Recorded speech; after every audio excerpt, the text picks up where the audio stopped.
river rises, we let you know if flooding is a concern.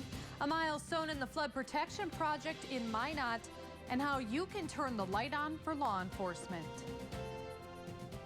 I'm Tia Streeter. Thanks for watching today. This morning, the Missouri River's water level was at 12.72 feet, the highest it's been since the flood of 2011, when the water level was at 19.25 feet.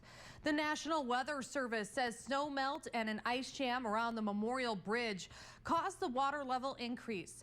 Right now, Ken Samasco with the National Weather Service in Bismarck says the Missouri River is 2 to 3 feet below flood stage, which isn't just nerve-wracking for those who live along the river. Executive Director for the Lewis and Clark Riverboat, Aaron Barth, says he's been keeping an eye on the boat and the water levels. If the ice jam or the water levels get out of control, a crane will have to pull the riverboat out of the water and move it closer to shore.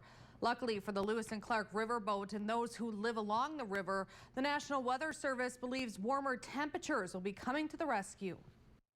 We don't expect any significant flooding from this event. This is typical for this time of the year, but we do want residents to be on the watch, and we've been getting good reports from the public on its rising. So we want residents to be aware, but this is not going to be a significant flood. As temperatures rise and the ice begins to melt, the water will be able to flow more freely down the river.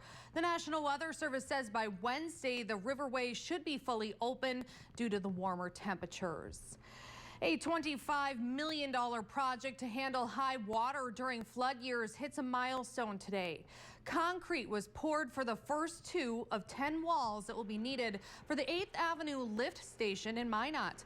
The pump station will be key to handling stormwater from runoff from storms and in high water years. And what makes this project especially important is that it includes flood walls to protect it from flooding Mouse River. Public Works Director Dan Johansson says the facility will mean avoiding any contamination of the water system in a flood year. That's important since the city provides water to many people in the region through the Northwest Area Water Supply System.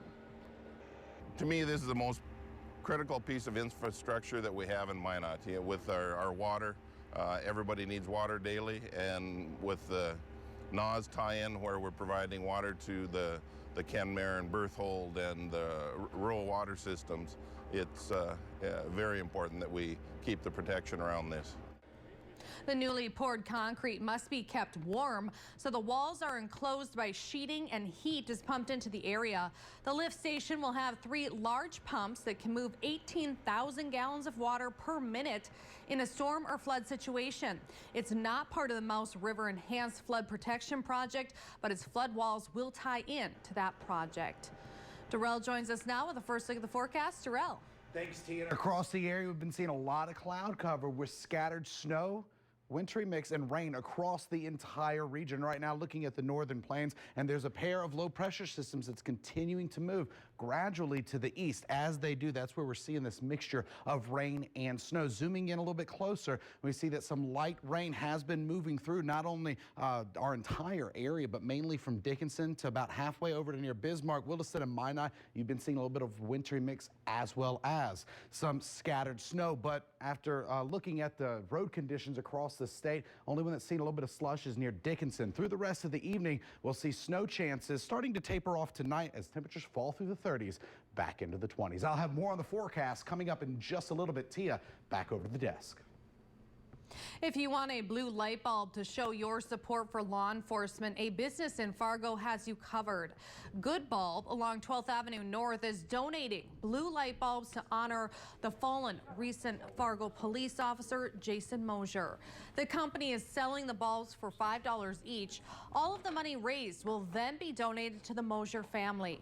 Workers say they've only been selling the bulbs this weekend, and they've already gone through at least 1,000 and have met their goal of raising $5,000. The Fargo Police Department is also giving out blue light bulbs at their downtown headquarters for a free will donation. All proceeds go to the Mosier family.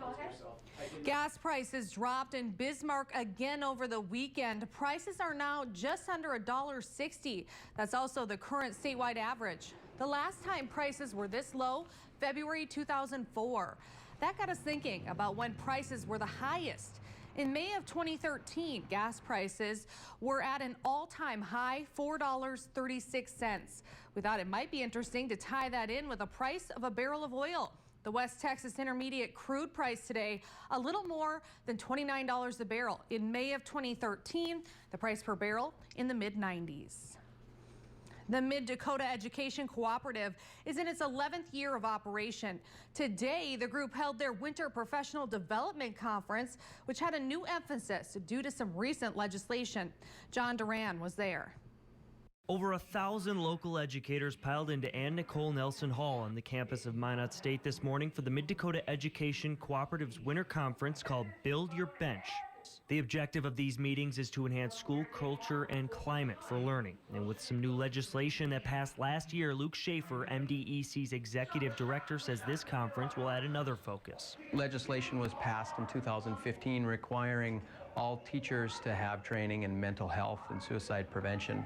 And so we brought several schools together so that they could fulfill that with some meaning and learn about how they can both make some changes in the way that they are taking care of their classrooms and also in the way that they're seeing children who are suffering from trauma and stress. Schaefer also says that the expectation for teachers are constantly on the rise. Not only are they educating students, but now must be on the lookout for signs of mental health issues. Teachers are asked to do more and more every year, and ranging from making sure that kids learn academically all the way to making sure that they feel loved. And so trainings like today can help them to identify those small behaviors that can culminate into something a little more problematic. You can build a relationship with your student on many different levels and so on, not as a buddy, but on a professional relationship, knowing that when they walk through the door, you care about them and you want them to learn, and you try to find out things that are going on about them, help them work through some of those things. But just as important as the actual conferences is the lasting effect they have. Schaefer says that he routinely follows up with schools to make sure what they learned stays relevant months down the line. Oftentimes we hear from teachers that it was impactful, it was a meaningful story that they heard, and it's changed the way that they think about their own kids. What's really important for us is following up several months later to see if that impact is still there. In Minot, John Duran, KX News. You can learn more about MDEC at their website, ndmdec.org.